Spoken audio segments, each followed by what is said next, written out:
In the name of God, the most gracious, the most merciful, look at this wonderful lady. This wonderful lady here is my mother. And today I will be starting a new series. Love you, Mama. Today I'll be starting a new series called Lessons from My Mother.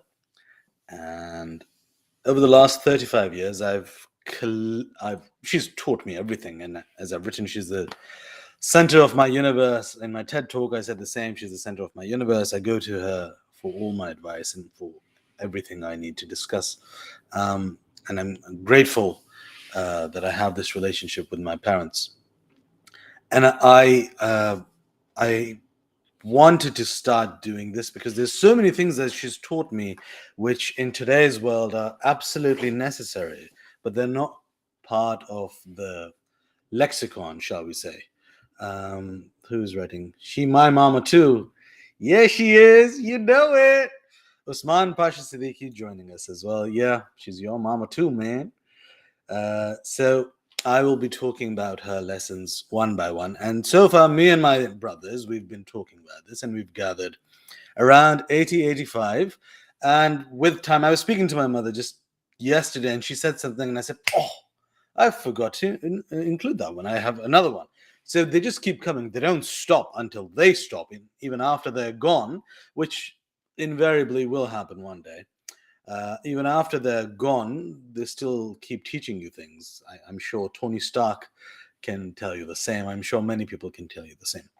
So I'm going to be speaking every Monday in Eastern Standard Time morning, and I'll go through one lesson one by one, and I'll talk about how it's important in today's day. Because my mother grew up in Pakistan.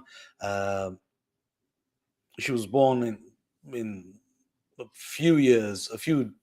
a decade or so after Pakistan became independent, and that was a whole different world. So this world of smartphones and social media and everything, that world wasn't over there at that time. It was a completely different world. And I'll open that history up, especially for people who are currently in their 20s or mid 20s or early 30s who may not be familiar with that world, particularly in the West. So imagine growing up in that time, and her father was in the police, and then he became a lawyer, and her mother was a housewife. She raised five children. So it's a whole other story. So those lessons are eternal as far as I'm concerned, because they never talk about what's specific to the context, but they talk about the human condition. And the human condition is not going to change very much. It hasn't changed very much in the last 200,000 years, until we become cyborgs or change into something completely different, or angels or devils. So the first lesson that I remember her talking about is about loving your father as he is. Um, and the story is this: my grandfather, oh no, oh no, oh, yeah, okay. Sorry, we went out for just a bit. My grandfather was bald, okay, or balding, but I haven't ever seen, by grandfather, I mean my maternal grandfather, my mother's father. I haven't seen a picture of him where he had a full head of hair. So, and my mother remembers that too. Now, if you go to certain parts of the world, I don't know what is happening to my system, but I will keep going. And if it keeps cutting, then it keeps cutting. There's nothing I can do, but I will keep going, and we'll fix this some other time. But my maternal grandfather was balding, and in some cultures, a bald head on men is celebrated. You say, oh, wow, it's a sign of virility. Not so in South Asia. People tend to make a lot of fun of somebody who loses their hair, and in other parts of the world too, where a head of hair is revered. For example, I've shaved this beautiful head of hair hundreds of times, maybe not hundreds, maybe let's say 25, 30 times. Whenever I've done it in England, people always say, wow, your hair looks nice. It was very clean cut. Whenever I've done it in Pakistan, it's always been criticized. Oh, what have you done to your hair? that doesn't look nice, because they're used to this. Look at the South Asian film industries. Look at Bollywood. Look at Pakistan. Look at Bangladesh.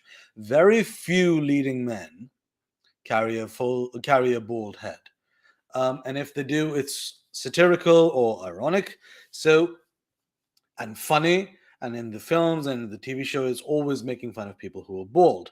But when you look at particularly the black community in America, Steve Harvey is as bald as ever, and he looks fantastic, and it's revered. Vin Diesel, Jason Statham, you have that. So my maternal grandfather was losing his hair, and he would be upset about it. He would be worried. He would be concerned. He tried to hide it. And my mother, I can't. I'll ask her how old she was when she said this, but she wasn't very old. She wasn't even married. She hadn't even started med school, um, and she said to him, "So what if there's no hair? Does the moon have hair? Does the moon have hair on its head?" Uh, Now, in English, obviously, it loses its meaning. In Urdu, it was something like, तो क्या हुआ अगर बाल नहीं है, क्या भला चांद के सर पे भी बाल होते हैं क्या? That's what she said. And she said that to her father. And she would say it again and again and again to reaffirm this belief and love in his mind. And she's done the same thing with all of us, whether we are short, tall, fat, thin, fair skin, dark skin. She's done it with all of us. The affirmations that she's always given us. And she would say that to him. And when she told us this particular story, because she loved her father dearly, still does, she said, everybody is insecure. Everybody has weaknesses. Just because somebody is your parent does not mean they're infallible. It does not mean they have no weaknesses. It doesn't mean that they're not human. They're still just as human and just as insecure as you are. Maybe even more. What's my hair doing? Maybe even more, but they tend to hide it and present a good front. Now, she was revealing something about herself as a parent too, but she was teaching us a lesson that if you ever see your loved one struggling with an insecurity, empower them, strengthen them, give them your light and your trust. And I mention this because my father is the light of my life, but my father is human. My father isn't perfect. He is human. Humans are not perfect. So, and as a teenager, obviously the rebellious teenager would always have issues. Oh, why is my father like this? Why is my father like that? um, and my mother would say the same thing. you know Compare him to other fathers. Put it objectively. Look at all that he does for us. Look at this house that he has built for us. Look at the schools that you go to. Great schools, great universities. Look at everything he's given you. You ask for something and it appears. Look at all of that rather than saying, oh, I want to do this and he's not letting me do that. Love your father as he is. And I'm grateful that my relationship with my father is wonderful for the last decade or so, even more, as I've grown up into a man and I'm not a rebellious teen anymore. But that's the foundational lesson, to love him as he is, not look at somebody else's father and say, oh, that father is X and my father is, and therefore I don't like him as much. And we're increasingly in today's day and age, with social media and the proliferation of the global family into your smartphone, you're always comparing and saying, well, her father got her a car, my father hasn't given me anything. And you start hating on the poor man who's breaking his back trying to hold a house together. So that's why this lesson is very important. And these videos aren't going to be very long, just like 10-15 minutes, not like the Quran ones. So I will relay a story. I was in Turkey a few years ago, and I was sitting with two friends of mine. These were ladies in the, I would say, late 20s, early 30s, and they had both lost their mothers and they had grown up with their fathers, and they were complaining about their fathers. Walks into my room and does this, has no regard for this, puts his feet up, does this, does that, and just complaining and complaining. doesn't respect my privacy. Now that's a big thing. My father, that I've seen a lot of boys, but a lot of girls as well have, that my father or my mother, they don't respect my privacy. And when I was younger, I would feel the same. I would say, why is this person trying to get up all in my business, man? Come on, I'm an independent, strong, independent person. Why is this person getting in my business? Um, but by the time I was listening to these two friends of mine, um, I had grown up slightly more, and I had this lesson of loving your father as he is in my mind. And I said to one of them, "Do you know, your mother isn't here. Um, have you ever thought about how your father feels? He never remarried. He looked after you and your siblings. And when you were younger, he was your Superman, right?" And she said, "Yeah." And I said, "You used to say, I want that doll, I want this ice cream, I want this food. Whatever you asked for, he would go get it for you, right? Right? Whenever you needed help doing homework, you went to him and he solved it, right? Right? And then slowly, you started outgrowing him. Your homework became too difficult for him. He didn't understand it. He wasn't a specialist in your field. The politics of the world started moving away from him. He didn't know how to use a smartphone as well as you did. He couldn't drive as fast, or he couldn't carry as much load, right? That has happened too. That happens with age. Does he stop being your father because he can't do that anymore? Have you ever thought that maybe he's used to being that for his children, and now that his children don't need him as much, he feels alone? Have you ever thought that? And they were like, and I'm glad to say that they we had a bit of a conversation after that, but I became impassioned because on the subject of parents particularly, I'm very passionate. One day I will set up a charity for the elderly, definitely. That is one of the goals. Absolutely I will.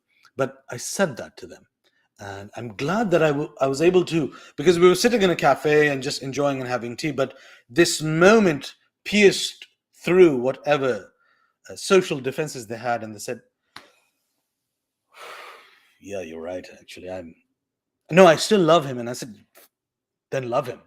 Don't say I still love him, but I'm going to bash him for 3 hours, staying away from him. No, love him completely, because most probably the poor man is not a tyrant. Most probably there are some tyrants in the world, fathers, mothers, children. There are some human beings who are tyrants. Most probably this man isn't one, as much as I know of him.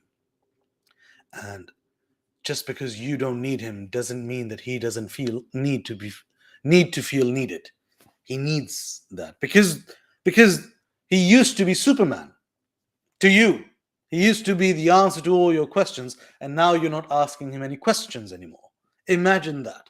So the older you get, and you, instead of sniggering at your father, "Oh dad, you don't know what Snapchat is. Oh dad, you don't know how that works." Instead of that, try to remember that it's because of him that you are holding that phone and know how to use that phone, and are literate enough to be able to read what's going on that phone. It's because of him that you've gone to school or university, that he's earned all that money to put into your education rather than taking a trip. Now, some of you, whoever may be reading, watching this, might say, "Well, my father did X and that was irresponsible." Fair enough. That is one case. I'm talking generalities. So you can always come back and forth, and there's some people who just want to do that. Um, but I'm talking about generalities. More often than not, your parents have your best interests at heart, and they're trying to do good by you. The fact that they may not do as well as you need them to do is just a part of the human experience.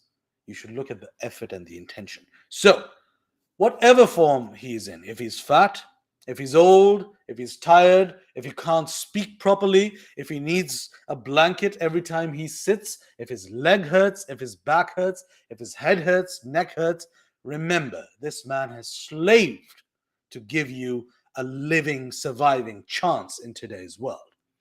Give him something more than sniggers and critiques, and just love your father as he is. That was one of the first lessons that my mother taught me, and I share that today. I'm stopping here because it's 15 minutes. I had planned to just do 10 minutes, but I'll stopping here, and I'm going to come every week on Monday morning Eastern Standard Time, and I'm going to share one lesson each that my mother has taught me, and I hope people listen. I hope it helps someone, even if it doesn't. I'm just going to keep sharing the lessons, and somebody somewhere might benefit from them.